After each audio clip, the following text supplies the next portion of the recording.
a sum amounts to this in 3 years and this in 6 years at a certain rate % per annum.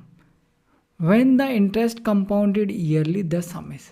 देखो क्या कह रहा है question कह रहा है कि प्रिंसिपल 3 साल में 8028 बन गया। कितने साल में? 3 साल में।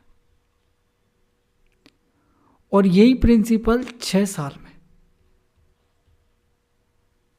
कितना बन गया? 12,042 रुपये बन गया। तो यहां से यहां तक टाइम पीरियड कितना? ये भी 3 साल। ये कितना? ये भी 3 साल। ठीक है, तो इसकी ज़रूरत अब नहीं है। अब देखो मैंने आपको बताया, क्या बताया? अभी बताया थोड़ी देर पहले कि इन दोनों का जो रेशो रहेगा वही इन दोनों का रेशो रहेगा।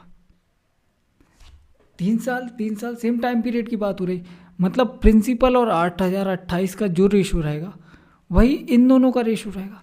इसका मतलब अगर अपन इन दोनों का रेशो निकाल लें, जैसे मान लो इन दोनों का रेशो आया x/y, तो ये रेशो भी क्या रहेगा? x/y रहेगा। सही है, तो बस यही तो चेक करना है, इनका भी रेशो क्या दिख रहा है आपको। अगर अपन ध्यान से देखें, देखो ये 28, ये 42, 14 दूनी 28, 14 तिया 42, ये देखो 80 120, 40 दूनी 80, 40 तिया 120, 40 14 का दोगुना दिख रहा है, 40 14 का ये 3 गुना दिख रहा है।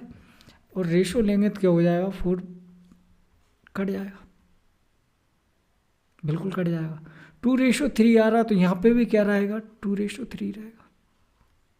मतलब प्रिंसिपल 2 यूनिट है और ये 3 यूनिट है।